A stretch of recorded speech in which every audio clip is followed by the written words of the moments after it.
What's up guys, welcome to my channel. My name's Christian. I just got back from GED class, so I am especially tired, but that's not the point. The point is today we will be talking about the Pharisee, what they believed in, who they were, where they came from, their downfall, and just all about the Pharisee because I don't see that they're talked very often about, and I haven't seen very many videos really explaining who they were, what their roles were, and so on and so forth. So I thought it'd be an interesting video. And this might be a little longer than my usual videos, so buckle up, prepare your bodies, and let's get into the Pharisee.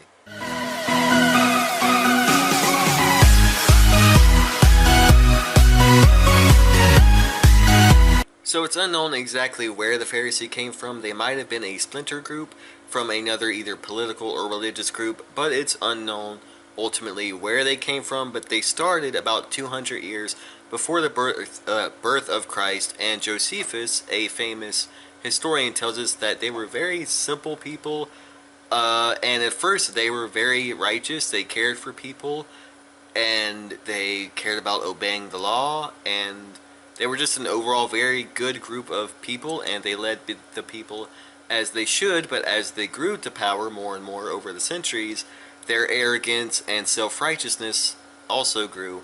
And Josephus also tells us that they were usually middle class. They weren't very rich, which was surprising considering their prominent role.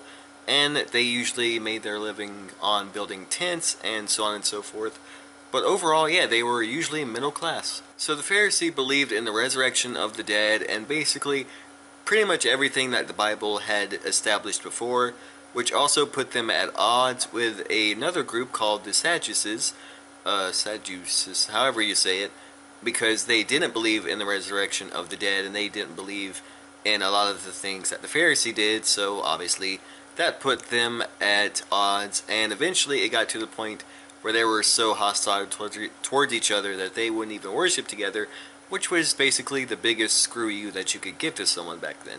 Josephus also tells us that around Jesus' time they only numbered to around 6,000. So in the Pharisee there were two different schools, well, there were more than two different schools of thought, but there were two primary schools of thought that we see in the New Testament. There were the teachings of Shamai and there were the teachings of Hillel.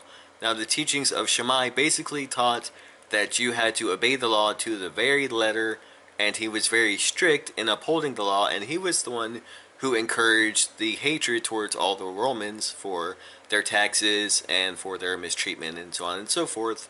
And Hillel opted for a more civil and just overall more diplomatic approach. And as we see in the New Testament, it was about this time that the Pharisee took a dramatic change and were very self-righteous and were concerned with upholding the law to the point of not helping others and letting others suffer for the sake of upholding the law and their own self-righteousness. They weren't even concerned about upholding the law for the sake of obeying God. They were simply concerned with appearances and how they looked to the public, but they themselves didn't even really uphold the law to the standard that they required everyone else to uphold the law.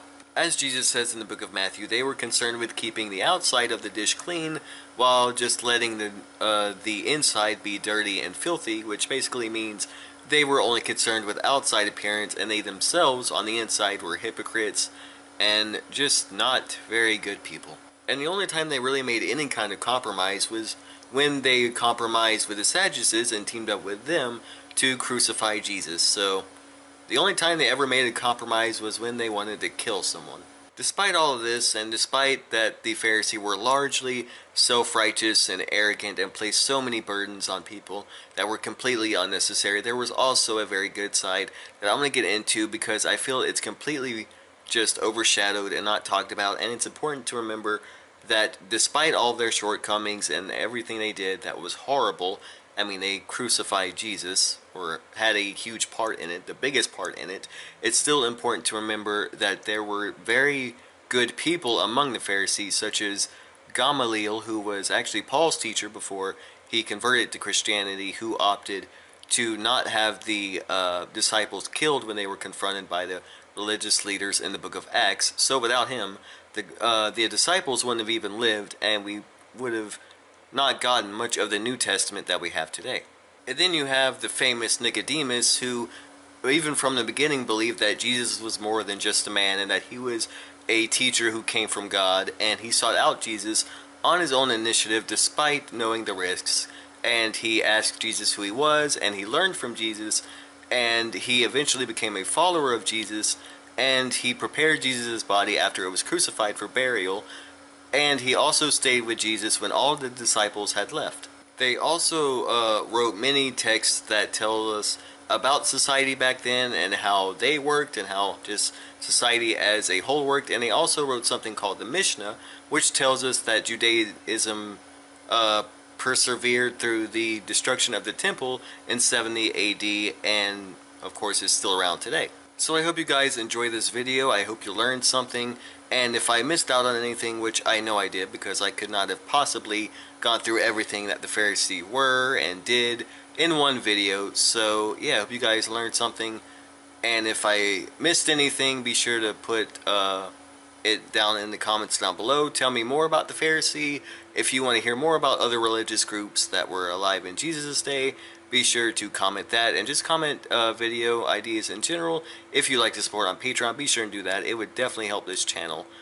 So yeah, I hope you guys enjoyed the video, and I will see you in the next one.